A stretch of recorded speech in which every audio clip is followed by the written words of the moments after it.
Dice, finalizados todos los preparativos, la expedición zarpó desde el puerto de Palos, el 3 de agosto, con una tripulación de unos 90 hombres, con rumbo hacia el incierto oeste. La expedición no resultó nada fácil para nadie. Durante la misma hubo varios conatos de motín. Entre varios intentos de estos motines, finalmente, el 10 de octubre, el descontento se extendió a toda la expedición, tomando los capitanes la determinación de volver en un plazo de 3 días, de no divisar tierra.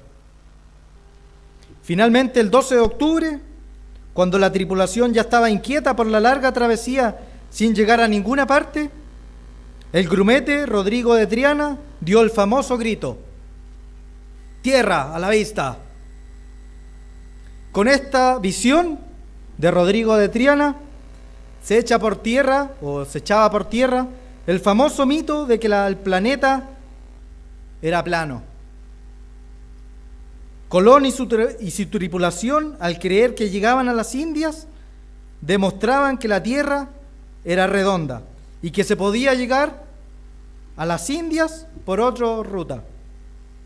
Era 1492, podríamos decir 1500, es decir, tan solo 500 años atrás, de nuestros 6000 años de historia, es decir, casi 5500 años la humanidad creyó, salvo algunos estudiosos que eran acallados o tildados de locos, que la tierra era plana. Durante 5500 años, la tierra, los humanos creían que flotaba sobre un mar infinito, o que al final del horizonte había un acantilado donde caerían y los esperaban al final del horizonte, el acantilado donde caerían los barcos si seguían navegando. Durante 5500 años. También creían que el planeta estaba soportado sobre 4 grandes elefantes que lo sostenían en sus espaldas. El día de hoy nos puede parecer chistoso, ridículo, pero era lo que el mundo creía, lo que la mayoría de las personas pensaban. Era quizás lo que se enseñaba en los colegios o las instituciones. Isaías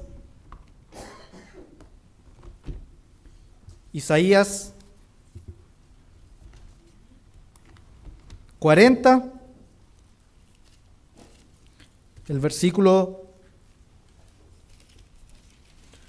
22.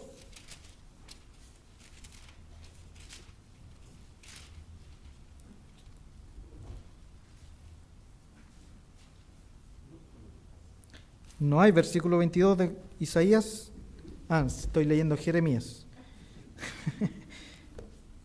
Lo que pasa es que me compré una Biblia grande porque la otra que tenía ya parece que no la estaba alcanzando a leer y entonces esta no la conozco muy bien. Isaías 40, el versículo 22 dice: el que está sentado sobre el círculo de la tierra, cuyos moradores son como langostas. La Biblia ya sabía que la tierra no era plana, ni era rectangular. La Biblia tenía razón. Entonces, el día de hoy quiero compartir con ustedes, y ese es el propósito de mi mensaje, algunos análisis y comentarios en los que me hacen personalmente creer en la autenticidad de la Biblia. Este libro, que mal, es el que nos guía, ¿cierto? Es el libro que hace que tomemos algunas decisiones, que entendemos que es la forma en que Dios se comunica con nosotros. Y por este texto, nosotros muchas veces basamos nuestras vidas. En Hebreos 11, el versículo 6, en el capítulo de la fe, en Hebreos 11,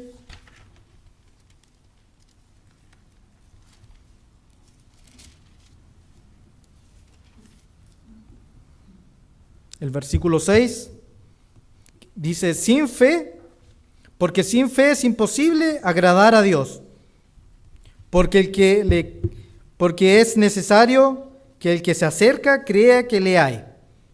Aquí está hablando de que hay que creer en Dios, y creer, no, lo puedo extrapolar a creer en la Biblia, pero un artículo que salió unos números atrás de la revista Las Buenas Noticias, cuando don Mario daba 5 puntos para creer en la Biblia, para creer en Dios sin usar la Biblia, él describía ahí en ese artículo, decía, esto no se trata de una fe ciega, decir yo creo y no me interesa nada.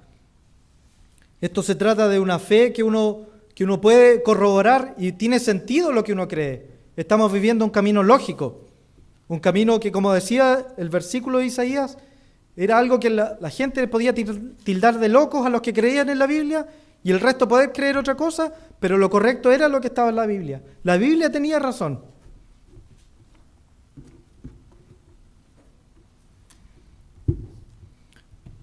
Cuando dije esto de 4 elefantes sostenían la tierra, ¿cierto? Suena chistoso, pero no fue hasta que Isaac Newton estudiara y demostrara que mediante la gravedad la tierra se sostiene y no está apoyada en algo.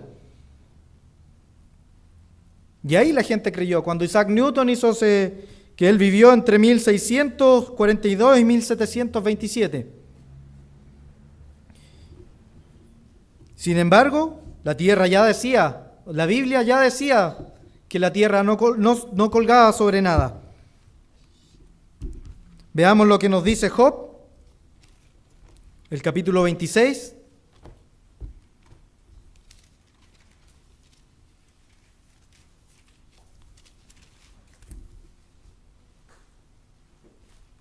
El versículo 7, hay un grupo de jóvenes, ¿cierto?, que tiene un plan, que va leyendo la Biblia semanalmente, y este es el libro que tocaba esta semana, y anoche tuvimos ocasión de discutir algunas cosas que salían, no, más que discutir, de hablar de esto, y esto es uno de los versículos que salió. Dice el versículo 7, Él, hablando de Dios, extiende el norte sobre el vacío, cuelga la tierra sobre nada. Esa es la Biblia, el libro que ustedes tienen en sus manos, que a veces no se abre, a veces uno cree que puede ser que lo que dice no era antiguo, no era de nada. Esto eran creencias que el hombre tuvo por más de 5.000 años. Y la Biblia ya decía cosas diferentes. Y sin embargo, muchas veces no creemos. Dios Jesucristo dijo que la Biblia dice, tu palabra es verdad. Y en Tito 1:2, vamos a ir ahí, el apóstol Pablo nos aseguró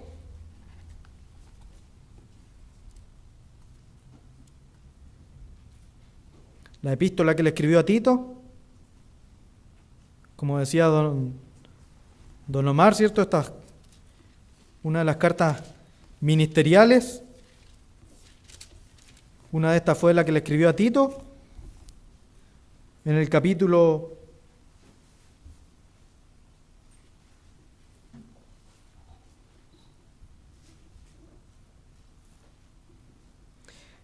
2 dice, el capítulo 1 dice, la esperanza de la vida eterna, la cual Dios, que no miente, prometió desde antes del principio de los siglos. O sea, tu palabra es verdad, y aquí Pablo nos afirma que Dios no miente. Lo que sale en estas palabras, en este libro, es la verdad. Y debemos confiar en lo que dice eso, lo que dice la Biblia. Muchas veces tratamos de aplicar nuestra pequeña lógica, nuestra mente humana, nuestros entendimientos a la palabra de Dios. Hasta podemos llegar a ridiculizar sus escritos y no creer algunas cosas, solo porque no sabemos cómo pudo ocurrir aquello.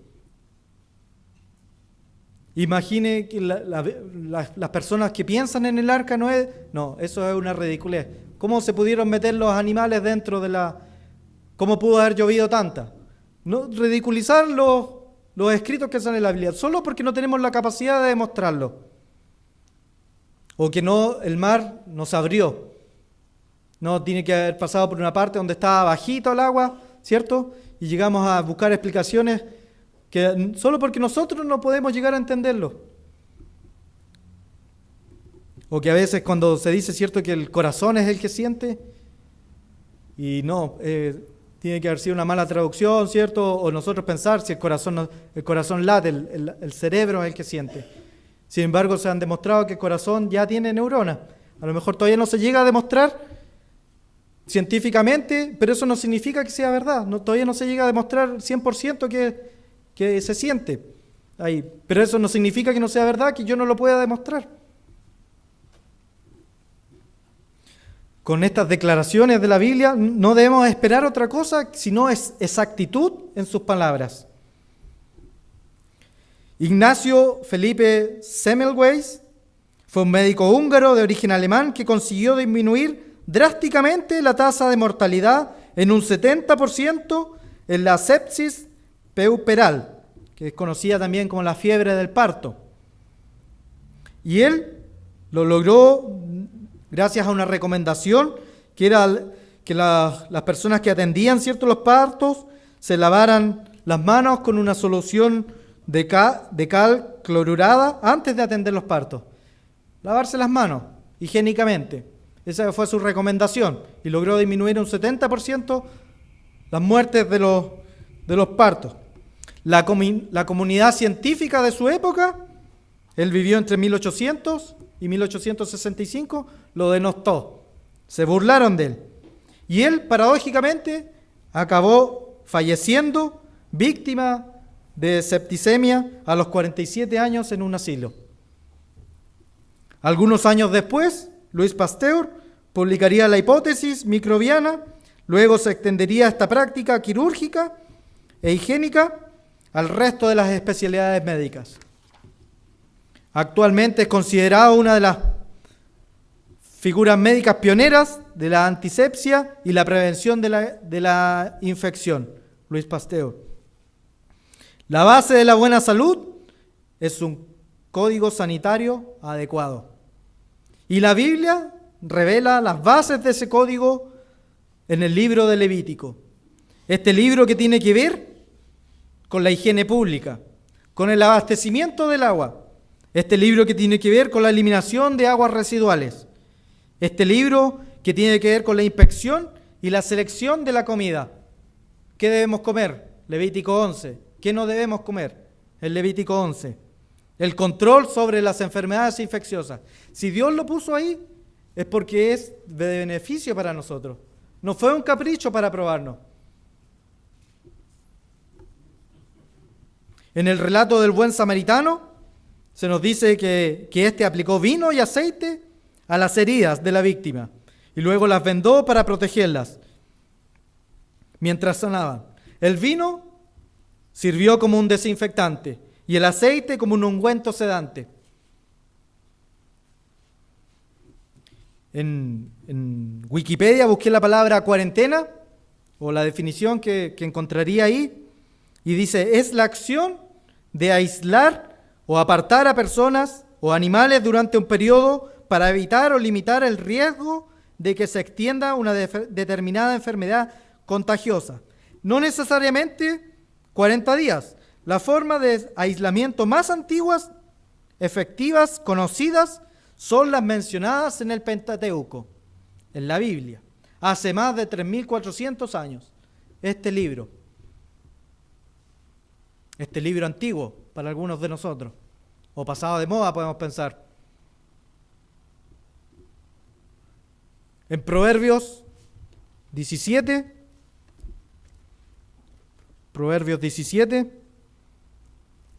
el versículo 22.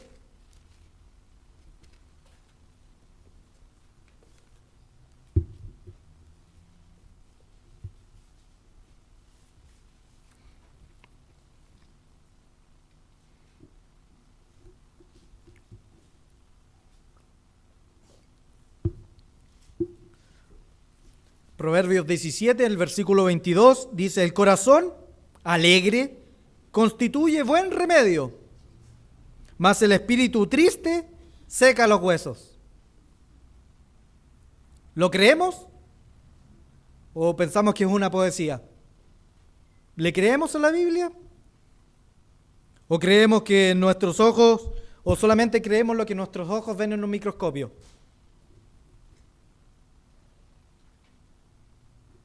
La Biblia ha dado respuesta a muchas interrogantes. La Biblia, sin ser un libro científico, la Biblia no hace un análisis profundo de las cosas, porque también entiende que el hombre tiene la capacidad de descubrir, pero él sienta las bases del conocimiento.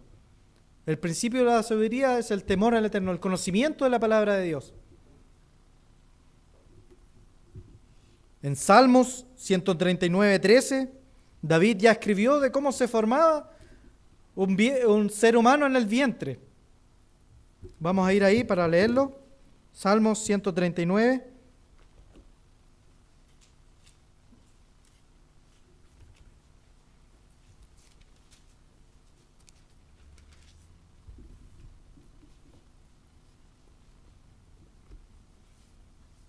Para los que tienen poco tiempo, ¿cierto? La iglesia cuenta con un folleto. Para los jóvenes también, ¿cierto? Que se puede confiar en la Biblia.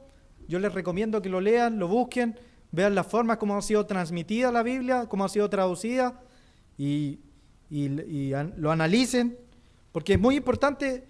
Don Jaime en sus estudios bíblicos siempre nos dice que vamos a partir por la premisa, ¿cierto?, los que estamos acá, que creemos en la Biblia, de ahí para adelante. Pero nosotros hacernos las preguntas, ¿creemos en Dios? ¿Por qué creemos? ¿Podemos creer en Dios? Hay respuestas, nosotros las podemos encontrar, pero busquémoslas. Me recuerdo en la última feria que fuimos, ¿cierto? Se acercó un joven y me dijo, mira, fue una de las cosas que ganamos allá, un par de debates aerados, porque él estaba ahí y me dijo, no, la gente que cree en la Biblia cree como en una hojita que tiene un hoyo, me dijo, y ven por ahí, me dijo. Entonces están mirando todo, ven el panorama general por un hoyito en una hoja. Entonces todos ven parcialmente el asunto. Entonces yo voy a hacer la demostración, ¿cierto? Porque él me decía, entonces yo los veo así. Entonces yo veo parcialmente las cosas. Voy a ver parcialmente las cosas. Y yo ese día habían otras personas que estaban, no entramos en discusiones, ¿cierto? Pero después, reflexionando en la casa, yo dije, sí, uno ve así, si la ve de lejos la Biblia, si no la analiza. Pero si uno se acerca a la Biblia, y uno la acerca, y uno se mete en la Biblia, uno va a ver todo. Y ese hoyito se agranda, y la visión se agranda. Y si uno se sumerge en la Biblia, puede ver más allá de lo que si uno la ve desde lejos. Y uno ve solamente lo que nosotros queremos ver. Depende de nosotros cuánto queramos conocer de la Biblia. Y cuánto nos va a abrir nuestro espectro. Investiguemos la Biblia. Entonces, Salmo 139, el versículo 13, dice, porque tú formaste mis entrañas, tú me hiciste en el vientre de mi madre. Te alabaré, porque formidables y maravillosas son tus obras. Estoy maravillado, y mi alma lo sabe muy bien. Él sin necesidad, ¿cierto? Hoy en día tenemos que ir pedir horas a la clínica, ¿cierto? Para poder consultar estos escáneres, para poder saber si es así. No habían escáneres en esa época. Y Dios le reveló cómo era que se formaba en el vientre de la madre.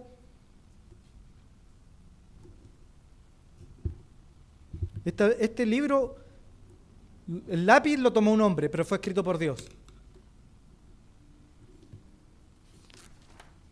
Pasando un poco ahora a ingeniería, yo sé que a lo mejor hay jóvenes que estudian ingeniería o que están viendo, ¿cierto? Yo sé que un par sí lo está haciendo y también hay cosas de ingeniería en la Biblia. Hay un italiano que se llama Pierre Perrault. Él se dedicó la primera parte de su libro, se llama El origen de las primaveras, al análisis de las ideas que precedían la opinión común, que él quería hablar de otras cosas en este libro, El origen de las primaveras. Él hizo un cálculo estimativo, un cálculo al fin y al cabo del flujo del río Sena, y lo comparó con las precipitaciones de la cuenca del río Sena, y demostró que las precipitaciones eran un número muy parecido al cauce del río. Esta conclusión fue apoyada más tarde mediante análisis cuantitativos rigurosos por otros científicos. Con estos experimentos, Peralt demostró que la lluvia no penetra en el suelo más allá de 1 metro. Por lo tanto, la mayor parte de la lluvia que cae no entra en las profundidades de la tierra, como se creía hasta antes de que él hiciera estos cálculos en 1600. Él pasó a desarrollar la teoría del ciclo hidrológico mediante la correcta contabilización de la evaporización, la precipitación y su posterior paso por las corrientes superficiales. Sin embargo, la Biblia, que Dios nos dice quién es el que da la lluvia, nos dice que la circulación de las aguas en nuestro ambiente terrestre, y lo incluye su Biblia, lo llama el ciclo hidrológico. Y encontramos varias referencias a este ciclo hidrológico en nuestras Biblias. Y si las juntamos, podría haberse ahorrado un par de años de trabajo este científico. Eclesiastés, de haber confiado, Dios le dio la capacidad al hombre para investigar y para demostrar lo que dice ahí. No está mal que uno investigue, que uno corrobore lo que dice ahí. Está mal no creer a priori y pensar que ya porque está en la Biblia no es correcto.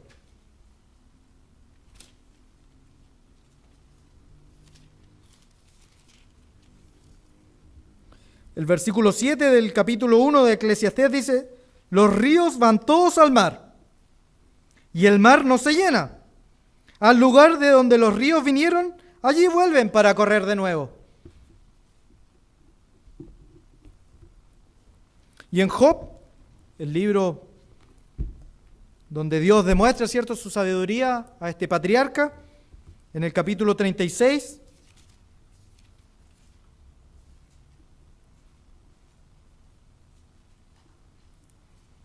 el versículo 27,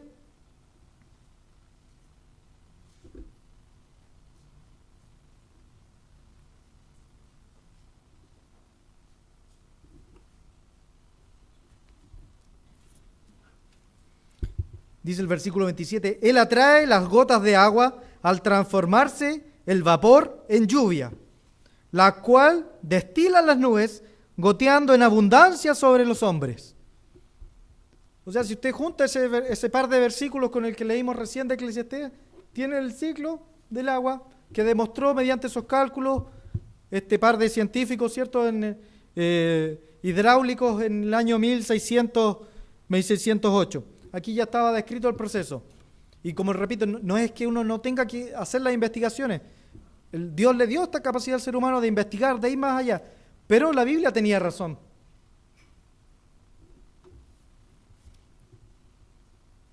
También, otro dato científico que nos entrega el libro de Job, en el capítulo 28, en el versículo 24, es relacionado con la presión atmosférica.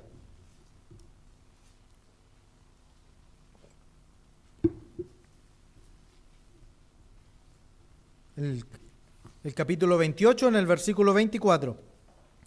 Dice, no fue hasta el siglo XVII que se descubrió que el aire tenía peso. A lo mejor yo lo descubrí esta semana. Es decir, presión atmosférica. El aire pesa y hay presión atmosférica. Pero la Biblia lo había dicho 3000 años antes.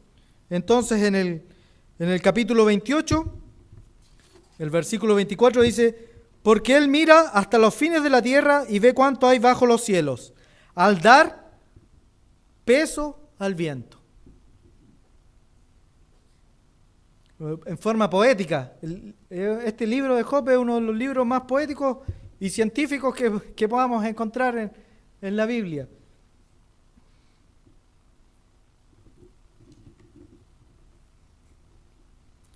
También la Biblia habla de otros tipos de enfermedades, o habla de enfermedades acá. Hice un pequeño resumen del alcoholismo. Dice en 1849, El término alcoholismo se usó para definir el conjunto de afecciones gastroenterológicas, neurológicas, psiquiátricas y cardiológicas que aparecían ligadas a la absorción desmesurada de aguardiente en alta proporción. O sea, era limitado en 1849. Tenía que ser aguardiente en forma desmesurada y toda esa definición que le di recién. En 1952 se definió a los alcohólicos como bebedores en exceso, cuya dependencia del alcohol ha llegado a tal extremo que existe un trastorno mental evidente, que interfieren en sus relaciones personales, sociales, laborales, y en personas muestran muestran signos de estar siempre en problemas. Esto fue en 1952.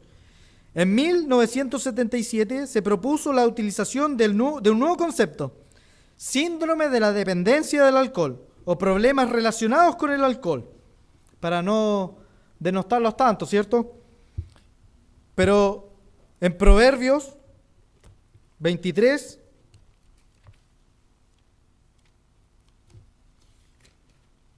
Proverbios capítulo 23, el versículo 29, se hace una descripción del alcoholismo. Yo en mi Biblia antigua, ¿cierto?, la que usaba antes, hasta ayer, le tenía dibujada aquí una copa de vino para llegar rápidamente, porque aquí la declaración o cómo define el alcoholismo, a lo mejor es mucho mejor que esta serie de definiciones que se hicieron.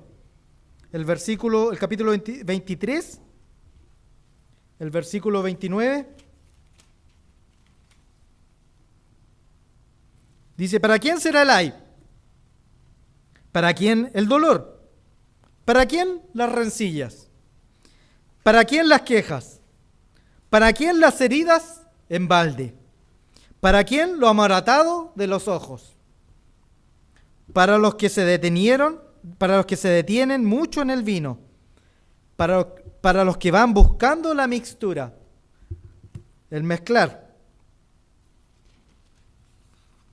No mires al vino cuando rojea, cuando resplandece el color, su color en la copa. Entra suavemente, mas el fin como serpiente morderá, y como áspid dará dolor. Tus ojos mirarán cosas extrañas, y tu corazón hablará perversidades. Serás como el que yace en medio del mar, o como el que está en la punta de un mastilero. Y dirás: me hirieron, mas no me dolió. Me azotaron, mas no sentí. Y cuando despertare, aún volveré a buscar. ¿No es una descripción del alcoholismo?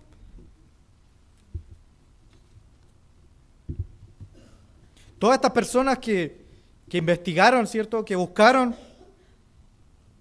que comenzaron a creer en estos nuevos conceptos, a tratar de investigarlos, fueron acusadas de locos, blasfemos algunos de blasfemos.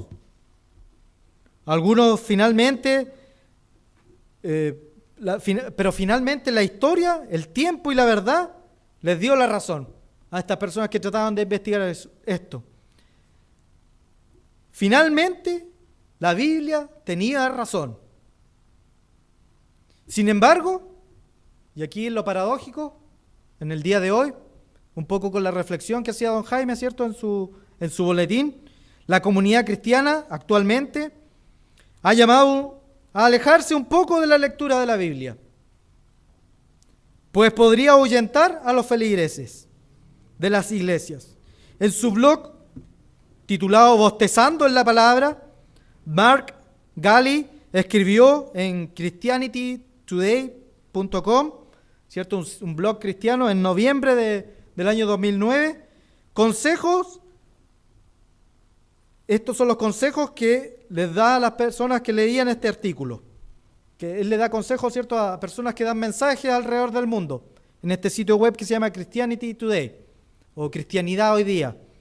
Dice: no pase mucho tiempo en la Biblia, les decimos a nuestros predicadores. Asegúrese de llegar a ilustraciones personales, ejemplos de la vida diaria y lo más importante, una aplicación a utilizar. O sea, para no aburrir a la gente, para que la gente no se vaya a la iglesia, no pase mucho tiempo. Eso es lo que se está tratando de enseñar hoy en día.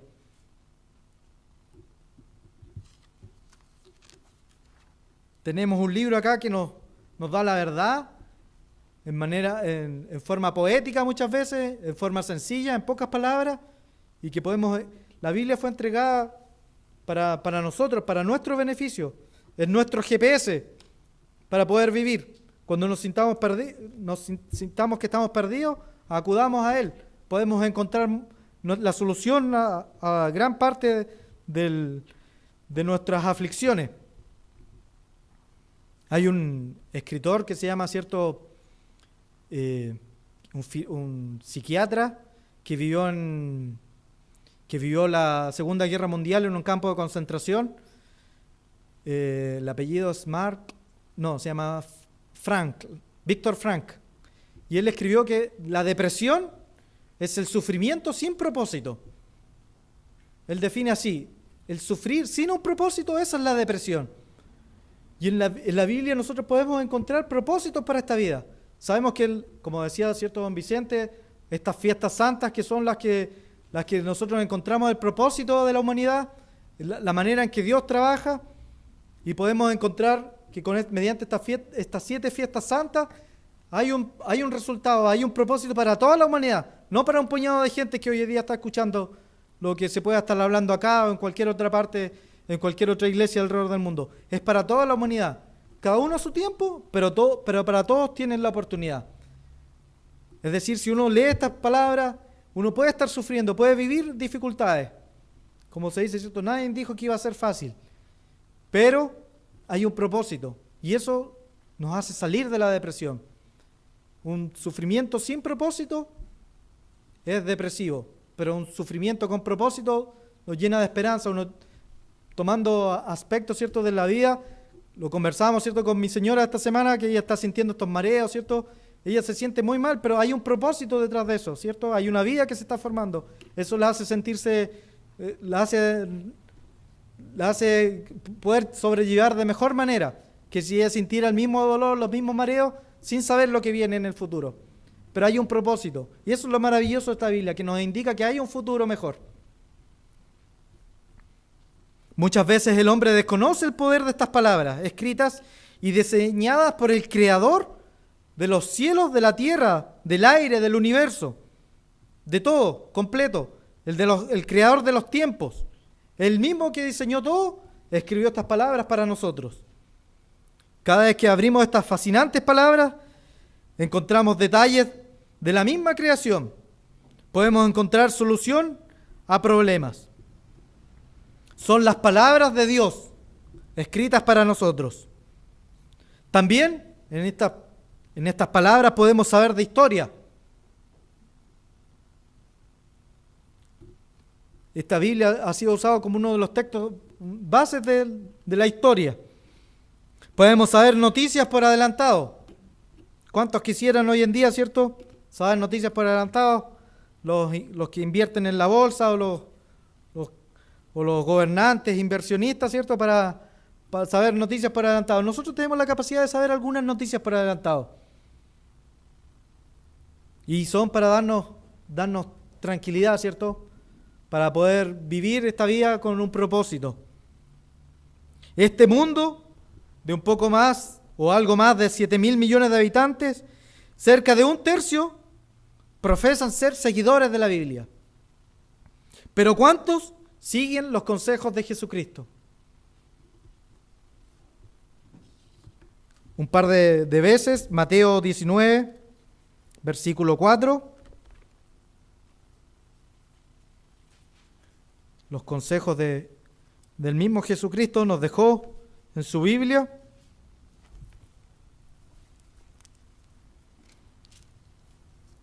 Mateo 19, en el versículo 4.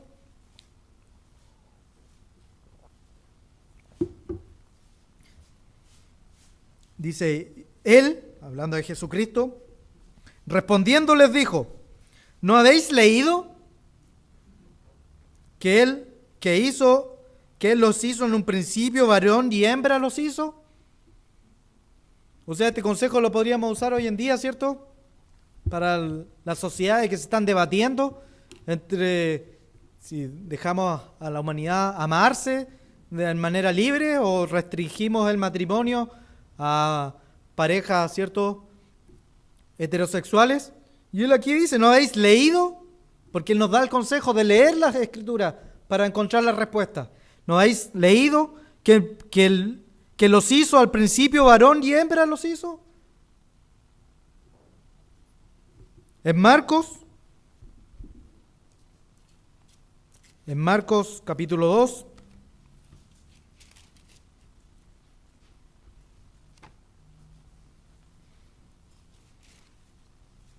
también da otra respuesta nuestro Señor Jesucristo. El versículo 25.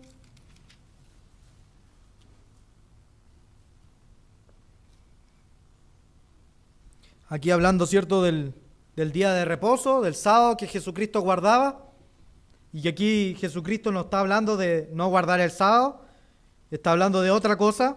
Él dice, entonces los fariseos le dijeron, estoy leyendo el versículo anterior, ¿por qué hacen en el día de reposo lo que no es lícito? Y él respondió, ¿nunca leísteis? Hablando otra vez, dando este consejo de leer las Escrituras para entender el propósito. Dice, ¿nunca leísteis lo que hizo David cuando tuvo necesidad y sintió hambre? Él y los que estaban con él y los que con él estaban. Cuando entró a la casa de Dios, ¿cierto? Y comió del pan, y de más adelante habla que el día de reposo no fue hecho a causa del hombre. O sea, también les digo que el día de reposo fue hecho a causa del hombre y no el hombre a causa del día de reposo. Pero no está negando el día de reposo. Y aquí la Biblia que tengo yo dice aquí equivale sábado. Por fin encontré una Biblia que dijera eso, ¿cierto? Porque siempre leía cuando decían en mi Biblia dice aquí equivale sábado. La mía dice aquí equivale a sábado. Y porque ese es del Shabbat, ¿cierto? O en griego es Shabbatón, no estoy seguro, pero es sábado la palabra que aparece ahí. Y entonces Jesucristo aquí confirmando el sábado, pero también dándonos ese consejo de leer sus Escrituras. Porque eso es lo que Él, y para eso hizo este libro, para nosotros, para que vayamos a Él, leamos sus Escrituras, no seamos, ¿cierto?, como este Mark Healy, que no pasemos mucho tiempo en estas enseñanzas aburridas, dice, no vaya a ser que la gente se nos vaya de la iglesia. Una encuesta hecha a jóvenes cristianos norteamericanos, revela que solamente 1 de cada 3 jóvenes cristianos creen que solo Jesucristo es el camino. Solo 1/3 de los jóvenes cristianos creen que solamente Jesucristo es el camino, o que sus palabras son las que nos pueden llevar a la salvación. Ellos dicen que la fe es personal y subjetiva, y nosotros tenemos nuestra propia manera de hacer las cosas. 1/3, solamente 2/3 de los jóvenes cristianos, no estamos hablando acá de los que no van a las iglesias, de los jóvenes cristianos, de los que se llaman seguidores de la Biblia, pero no leen la Biblia ni siguen los consejos que aparecen en la Biblia. Observemos cómo Dios ve a aquellos que aparentemente se adhieren a sus palabras, pero se olvidan de vivir por ellas. Esto aparece en el libro, ¿cierto?, de Isaías.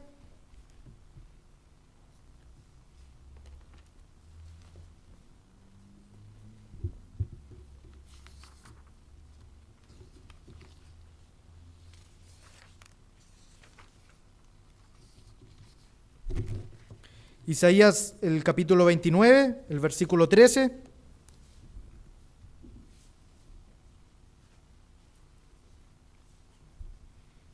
Dice pues el Señor, porque este pueblo se acerca a mí con su boca y con sus labios me honra, pero su corazón está lejos de mí y su temor de mí no es más que un mandamiento de hombres que les ha sido enseñado.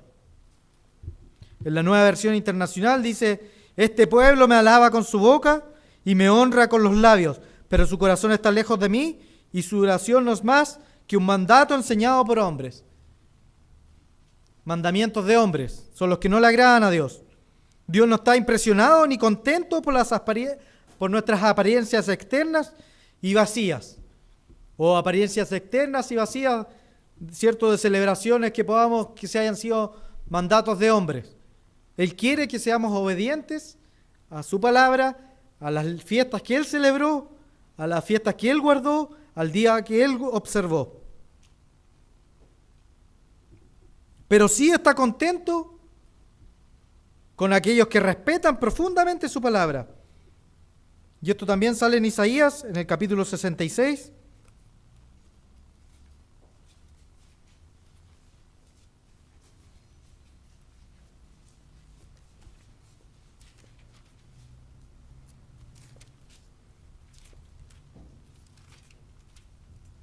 En el versículo 2, dice, mi mano hizo todas estas cosas. No es la escritura. Mi mano hizo todas estas cosas. La segunda parte. La segunda parte, podríamos decir 2,5. 66, versículo 2,5. Dice, pero miraré a aquel que es pobre y humilde de espíritu, que tiembla mi palabra. Todo lo contrario que nos decía, ¿cierto? Ese versículo que hizo la reflexión don Jaime, el que es pobre y humilde de espíritu y que tiembla ante mi palabra. Dios profetizó la explosión de conocimientos que estamos viviendo hoy en día. Hermanos, entendamos que este documento que Dios nos ha entregado es el libro de los libros, el que tenemos acceso hoy en día. El periódico Wall Street, en su edición del 10 de octubre de 1994, dijo así: si un conocimiento superficial de la ciencia lo aparta a uno de Dios, o sea, un conocimiento superficial, si uno estudia algo someramente y lo aparta a uno de Dios, un estudio amplio de la ciencia lo trae de regreso. Una teoría de la evolución, uno lo puede apartar del camino de Dios. Una teoría. Pero si uno indaga, se da cuenta que esa teoría no tiene fundamentos, que hay que tener mucha más fe en creer que esto evolucionó, que fueron cambiando de especie, cuando no hay pruebas científicas que demuestren eso, no están los eslabones perdidos, porque se habla del eslabón perdido, son muchos, cada especie tiene un eslabón perdido. Si creíamos en la evolución, tendríamos que ver hoy en día mitad perro, mitad gato, ¿cierto? O mitad de especies, no hay. La gente que cree en la evolución tiene que tener mucho más fe de la que tenemos nosotros para creer que un Dios creó todo y lo hizo con su mano poderosa. Un conocimiento superficial nos puede alejar de Dios, pero un conocimiento profundo nos acerca nuevamente a este camino. Entonces, ¿por qué no creer en esos 10 mandamientos que Él escribió para ser leídos, aprendidos y, mejor aún, puestos en prácticas en nuestra vida? Y esto es lo que, ¿cierto?, se celebra también en Pentecostés, ¿cierto? La instrucción de estos 10 mandamientos que fueron codificados en piedra y que se entregaron para que fueron ayuda para nosotros. ¿Por qué no creer? Dios escribió los 10 mandamientos para ser cumplidos, no para ser abolidos ni para ser tomados en alto. Son los 10 mandamientos. Hay un programa también que se llama, o una revista que dice, son los 10 mandamientos, no las 10 sugerencias que entregó Dios. No son, si usted quiere, mire, aquí les dejo 10 sugerencias. Son los 10 mandamientos de Dios.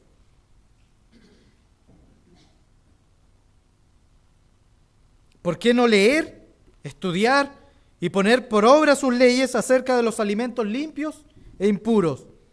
¿Qué es lo que se ha de comer y lo que no se ha de comer? Estudiar. No le creo a la Biblia, estudio científicamente. ¿Por qué hay ciertos animales que no se deben comer? Y volver a encontrarle la razón a la Biblia. ¿Por qué tratar de desafiar la inteligencia suprema de Dios?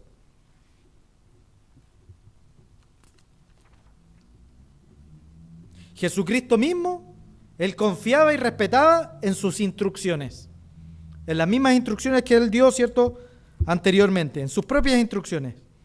Vamos a ir a Lucas 17.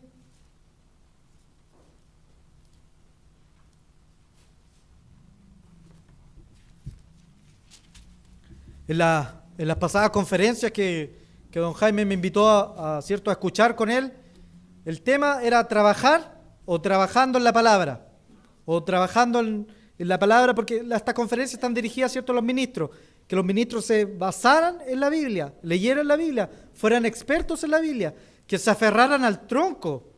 Este es el tronco. Cuando soplan los vientos, no sacamos nada con afirmarnos de las ramas. Afirmémonos del tronco. Fue una de las charlas que dio uno de los ministros allá, ¿cierto?, que habló, que tuvimos traducción simultánea de don Mario, y él hablaba de aferrarse al tronco, de las cosas importantes, los 10 mandamientos, de en su palabra. Después ir a investigar otras partes, pero primero afirmémonos del tronco. Lucas 17, entonces, en el versículo 11, este es el relato, ¿cierto?, de los leprosos que fueron limpiados. Dice, y yendo Jesús a Jerusalén, pasaba entre Samaria y Galilea. Y al entrar en una aldea le salieron al encuentro 10 hombres leprosos, los cuales se pararon de lejos y alzaron la voz diciendo, Jesús, Maestro, ten misericordia de nosotros. Cuando él los vio, les dijo, id, mostraos a los sacerdotes. Y aconteció que mientras iban, fueron limpiados. ¿Por qué Jesucristo los mandó a los sacerdotes? ¿Acaso él no estaba seguro de haberlos sanado? ¿O acaso él pensaba que el sacerdote los sanaría? ¿O acaso él estaba cumpliendo una instrucción bíblica? Levítico 14.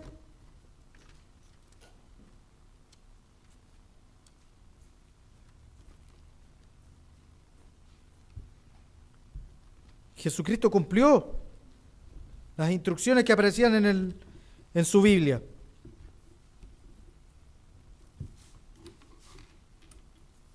¿Cierto? Cuando el apóstol Pablo y escribe toda escritura es inspirada por Dios, él se estaba refiriendo al Antiguo Testamento, útil para enseñar, redarguir. Jesucristo no vino a abolir el Antiguo Testamento. Levítico 14, el versículo 1. Dice, y habló el Eterno a Moisés, diciendo, esta será la ley para el leproso cuando se limpiare, será traído al sacerdote, y éste saldrá fuera del campamento y lo examinará. Y si ve que está sana la plaga de la lepra del leproso, el sacerdote mandará luego que se tomen para él, que se purifica con 2 avecillas limpias, vivas, limpias, madera de cedro, grana de hisopo, y mandará al sacerdote a matar una avecilla y un vaso de barro sobre las aguas corrientes. Entonces Jesucristo, cuando él vio a estos leprosos, él los mandó para cumplir lo que decía la palabra. Él hacía caso a las instrucciones que salían en la Biblia, a las instrucciones que él mismo había dado en el Antiguo Testamento, para que se cumplieran, porque Jesucristo vino a cumplir en mejores términos esta ley, para dar una mejor comprensión de las Escrituras. Vino a completar la ley, vino a cumplir, pero a cumplir esta palabra que en el griego espleró, que significa llenar, completar, ampliar la ley, no a reducir la ley. Él, ejemplo para nosotros, se reunía cada sábado en la sinagoga. Él tenía la capacidad de escuchar por internet, ¿cierto? Jesucristo, él podía, a lo mejor no por internet, pero él podía leer la mente, él sabía él tenía comunicación con su padre y sabía lo que podían estar hablando, pensando otras personas. A lo mejor sabía lo que se iba a hablar en la sinagoga. Sin embargo, él cumplió y él iba sábado a sábado a la sinagoga. También cumplió con las instrucciones dadas, como lo leímos recién en este relato. Hermanos, la veracidad de la Biblia está demostrada. Los hago partícipe a ustedes, que ustedes hagan sus propias investigaciones, que vayan a sus textos, ¿cierto? Comprueben sus dichos. Esta Biblia que ha sido transmitida con precisión desde el tiempo en que fue escrita. Esta Biblia que es correcta al tratar personajes y acontecimientos históricos. Aquí no esconde cosas, ¿cierto? Los personajes los muestra tal cual son. No como, ¿cierto? Don Mario nos contaba, ¿cierto? Cuando lee el Quijote de la Mancha, un hombre perfecto que solamente hacía cosas buenas. La Biblia muestra los lados positivos y negativos de los personajes que aparecen ahí. Esa es una muestra más de su veracidad. No confunde nombres, sucesos ni fechas. Y la arqueología confirma cada vez más su exactitud. Esta Biblia está desprovista de absurdos científicos. No hay punto de la Biblia que sea ridículo. A pesar de los grandes avances que ha tenido la ciencia en los últimos tiempos. A pesar de todo lo que el hombre ha podido... Yo creo que este ha sido uno de los libros que han tratado de demostrar que está equivocada y errar, análisis y todo lo demás. Yo estoy hablando claramente de los originales. Sabemos que hoy en día tenemos traducciones de las Biblias que tienen ciertas cosas, versículos que lamentablemente, como decía don Vicente, ¿cierto? El orden original está alterado para confundir un poco a las personas, a lo mejor. Hay versículos que pueden estar agregados, pero no es más de un 1%. Podemos estar tranquilos que la versión, esto lo escuché de los labios de don Mario, que sabe hablar, ¿cierto? Don Mario Segli, el ministro, sabe hablar en inglés y en español, que él dice que la Biblia, que él tiene más confianza en la Biblia en español que en la en inglés. Tenemos una Biblia de muy buena calidad, la versión Reina Valera de 1960. Esta Biblia que no solamente cumple con esto, sino que sobrepasa y de manera verificable aquello, lo de las cosas arqueológicas. Tiene muchos más datos que aún no se pueden investigar. No solamente cumple con lo que ya se ha investigado, sino que tiene cosas que se tienen que investigar y que se van a seguir descubriendo que son así. Esta Biblia tiene una completa unidad y armonía, a pesar de los muchos autores, ¿cierto? Y el largo lapsus de tiempo en que se escribió entre el primer libro y el último. Tiene una historia, un propósito en común que encierra las Escrituras desde un principio hasta el fin, que es la redención del hombre, la salvación del hombre. Profundicémonos en ella, en esta Biblia. Aferrémonos a este tronco, aferrémonos a esta Biblia. Experimentemos en nuestras propias vidas el poder transformador, como representa, ¿cierto?, las fiestas que va a venir la próxima semana, después de haber contado estas 7 semanas, estos 50 días, que representa Pentecostés. Feliz término de sábado.